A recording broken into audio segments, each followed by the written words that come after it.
60 రోజుల్లో మీతో ఇంగ్లీష్ అద్భుతంగా మాట్లాడిస్తాం. వెంటనే కాల్ చేసి జాయిన్ అవ్వండి. హలో అండి, నమస్తే. నన్ను చాలామంది ఒక క్వశ్చన్ అడిగారు. అది కూడా స్టూడెంట్స్ అడిగారండి. ఏంటో చెప్పనా? మేడం, సూసైడ్ చేసుకుంటే అసలు ఏమవుతుంది? డైరెక్ట్గా అడిగిన వాళ్ళు చాలామంది ఉన్నారండి. మేడం, అసలు సూసైడ్ చేసుకుంటే ఏం జరుగుతుంది?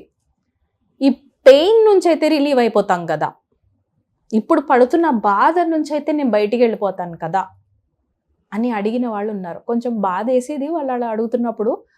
బట్ ఒకటి చెప్తాను, సూసైడ్ చేసుకుంటే ఎలా అవుతుంది, ఏం జరుగుతుంది అని పెద్ద మనిషిని ఏం కాదు. నేను 36 years old హ్యూమన్ బీయింగ్ని. నేనేమి స్పిరిచువాలిటీని డీప్ స్క్రిప్చర్స్ ఏం చదవలేదు. కానీ ఒక్కటి ఖచ్చితంగా చెప్పగలను. భగవద్గీతలో కృష్ణుడు ఒక బ్యూటిఫుల్ సెంటెన్స్ చెప్తాడు. మన ఇంట్లో కూడా ఎవరైనా చనిపోయిన వెంటనే భగవద్గీతలో ఆన్ చేసి పెడతాం. Yes or no? ఒక రేడియో టేప్ స్టార్ట్ అవుతూనే ఉంటుంది ఆ క్యాసెట్. ఏంటి? పుట్టిన వాడికి మరణం తప్పదు, మరణించిన వాడికి పుట్టడం తప్పదు అని. ఇక్కడ వాళ్ళ ఉద్దేశము ఈ బాడీ కాదు, దిస్ బాడీ కాదు. They meant about soul. Soul ఒక జర్నీలో ఉంది. అది కొన్ని శరీరాలు తీసుకుంటుంది, కొన్ని శరీరాలని వదిలేస్తుంది. తీసుకున్న తర్వాత డెఫినెట్గా ఖచ్చితంగా ఏ పంచతత్వాలతో తయారైన ఈ శరీరం, ఈ నేచర్ మనకి ఇస్తుందో, తిరిగి మళ్ళీ ఈ సోల్ ఈ బాడీలోంచి వెళ్ళిపోయేటప్పుడు ఈ పంచతత్వాల్లోనే కలిసిపోతుంది. రైట్? అది ఆ శ్లోకం ఉద్దేశం. అది ఇమ్మీడియట్గా ప్లే చేస్తాం ఎవరైనా చనిపోతేనే. Natural death is different, forcible death is different. ఇక్కడ 2 types ఆఫ్ డెత్స్ గురించి మాట్లాడతాను. Suicide is forcible death. Natural death అంటే ఇప్పుడు ఒక హార్ట్ అటాక్ వచ్చింది, లేకపోతే ఏదైనా యాక్సిడెంట్ అయ్యింది, లేకపోతే ఏదో అనుకోకుండా ఇంకేదో సంథింగ్ ఎల్స్ న్యాచురల్గా ఈ టైం అయిపోయింది, ఏదో డిజీజ్ వచ్చింది, చనిపోయారు, లేదా చూస్తుంటే చేయి జారి కింద పడిపోయి చనిపోయారు. That is natural death.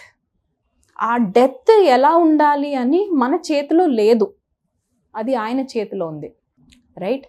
కానీ దేవుడు అందమైన జీవితం అనందరికీ ఇచ్చాడు. రైట్? ఇంత మంచి తల్లిదండ్రుల్ని ఇచ్చాడు, ఇంత మంచి హెల్దీ బాడీని ఇచ్చుంటాడు, మంచి చుట్టాలని ఇచ్చుంటాడు, ఎడ్యుకేషన్ ఇచ్చుంటాడు. కానీ సూసైడ్ దాకా మనకి ఆలోచన వచ్చి ఇంత అందమైన జీవితాన్ని మనమే ఫోర్సిబుల్గా డిఫైన్ చేసి ఇన్ని సంవత్సరాలు బతుకుండాలి ఈ జీవితం అని ఆల్రెడీ డిఫైన్ చేసి ఉన్నదానికి ఎగెనెస్ట్గా వెళ్ళి, ప్రకృతికి ఆపోజిట్గా వెళ్ళి మనం కానీ బాడీని వదిలితే సోల్ ఏమవుతుంది? దిస్ ఇస్ సూసైడ్ కదా, ఇదే కదా సూసైడ్ అంటే. ఏమవుతుందో చెప్పనా? అట్కేంగే, హిందీలో అట్కేంగే అంటే వేలాడతారు. వేలాడటం. సోల్ దానికి ఇచ్చిన ఒక బ్యూటిఫుల్ గిఫ్ట్ని వదిలిపెట్టేసింది బాడీని, కాబట్టి అది కూడా ఫోర్సిబుల్గా. ఇంకొక మదర్ వూంబ్లో బాడీ రెడీ ఉండదు, ఇంకొక మదర్ వూంబ్లో బాడీ రెడీ అవ్వదు. కాబట్టి అక్కడికి వెళ్ళలేక, బికాస్ టైం ఇంకా డిజైన్ చేయలేదు కదా, mother nature didn't design it at. అక్కడికి వెళ్ళలేక, తిరిగి బాడీలోకి రాలేక మధ్యలో ఏలాడతారు చూసారా? That's the highest pain. ఇక్కడున్న పెయిన్ స్టిల్ బేరబుల్. చాలామంది అంటారు కదా, ఇంత పెయిన్ నేను భరించలేకపోతున్నా మేడం, దీనికంటే చచ్చిపోతే నేను నయ్యం. చాలామంది అన్నారు నా దగ్గరకు వచ్చి వాడు, ఇక్కడే పెయిన్ నువ్వు తట్టుకోలేకపోతున్నావు అంటే పైకి పోయినాక ఆ ఏలాడుతూ ఉన్న పెయిన్ అస్సలకే తట్టుకోలేవు. ఈ బాడీలో ఉన్నంత వరకే we can speak, we can communicate, we can heal, we can go therapist దగ్గరికి వెళ్ళగలం, కౌన్సిలర్స్ దగ్గరికి వెళ్ళగలం, మాట్లాడగలము. ఇక్కడ ఉన్నప్పుడే ఏదన్నా మనం డిజార్డర్స్ని హ్యాండిల్ చేయగలము. ఒక్క నిమిషం ఈ బాడీలోంచి పైకి వెళ్ళినవా, ఫోర్సిబుల్ డెత్ చూస్ చేసుకున్నావా, కేల్ కథం దుకాన్ బంద్. అక్కడికి వెళ్ళిన తర్వాత తిరిగి బాడీలోకి రాలేక సోల్ కొట్టుకుంటుంది చూడండి, అటు ఇటు అటు ఇటు అటు ఇటు. ఆ పెయిన్ మనకు వద్దు అయ్యా, వద్దు, ఆ పెయిన్ మనకు వద్దు. అది అన్బేరబుల్ పెయిన్. సరే, నేను ఇంకొకటి చెప్తా కన్విన్సింగ్గా. నీ పెయిన్ నీకు కనబడుతోంది, నువ్వు ఉన్నందుకు ఇక్కడ ఎవ్వడికి ఉపయోగం లేదు అనుకున్నవాడే కదా సూసైడ్ చేసుకుంటాడు. సరే, అలానే చేసుకున్నాం అనుకుందాం. కానీ నేను ఒక్క మాట అడుగుతాను, ఈరోజు ఈ థాట్స్ ఎవరికైనా వస్తే ఈ వీడియో వాళ్ళ కోసమే. నువ్వు చనిపోయావు అనుకుందాం, ఓకే, సూసైడ్ చేసుకున్నావు, ఈ పెయిన్ నుంచి నువ్వు బయటికి వెళ్ళిపోయావు, నీకు అనవసరం అసలు ఇక్కడ ఏం జరుగుతుంది అనుకుని వెళ్ళిపోయావు. కానీ నీకు కనబడుతూ ఉంటుందిగా కింద నీ వాళ్ళు ఎలా ఉన్నారు అన్నది, కానీ వీళ్ళకి నువ్వు కనబడవుగా. అది భయంకరమైన pain. Second pain. Third pain ఏంటో చెప్పనా? మనం చేసిన ఈ యాక్షన్ అంటే చనిపోవడము ఇంపాక్ట్ ఈ ఫ్యామిలీలో 6 generations పాటు ఫేస్ చేయాలి. ఐ రిపీట్, 6 generations పాటు మనం తీసుకున్న ఒక డెసిషన్ ఇంపాక్ట్ వాళ్ళ మీద పడిద్ది. తరతరాలు మనతోని మన గురించి చెప్పుకునే మాటలు, మన వల్ల వాళ్ళ ఇంట్లో ఫేస్ చేసేవి. ఇది అవసరమా మెసేజు? దీనికంటే మన ఫోటో వేలాడితే అబ్బా వాట్ అ హ్యూమన్ బీయింగ్ అనిపించడం బెటరా? ఆ పెయిన్ ఎలాంటిదంటే నాకు అర్థమవుతుంది. Suicidal pain is highest, I agree, is the highest. ఇంతకంటే ఇంకా లేదు అన్న పెయినే సూసైడల్ పెయిన్. ఆ పెయిన్ని మీరు హీల్ చేయాలి అని అనుకుంటే సియా అని మీరు బ్రౌజ్ చేయొచ్చు. యూట్యూబ్లో వీడియోస్ ఉంటాయి తనవి. She's an excellent singer. తను ఫేస్ చేసిన ట్రామా, తను ఫేస్ చేసిన బాధనంతా పేపర్లో పెట్టి ఒక సింగింగ్గా మారి తన బాధనే గొంతు ద్వారా ప్రపంచానికి వినిపిస్తూ బ్యూటిఫుల్ సింగర్ అయిపోయింది ప్రపంచంలోనే. అదవుతారన్నా ఓకే. లివింగ్స్టన్ తన భయాల్ని, తన బులియింగ్ని అంతని తీసుకొచ్చి పేపర్ మీద పెట్టాడు. పేపర్ నుంచి పాటలా మార్చుకున్నాడు. తనకు తాను కంపోజ్ చేసుకున్న పాటల్ని ప్రపంచానికి వినిపించాడు. అతను ఇప్పుడు వేరే లెవెల్లో ఉన్నాడు. Livingston, you can browse about him also.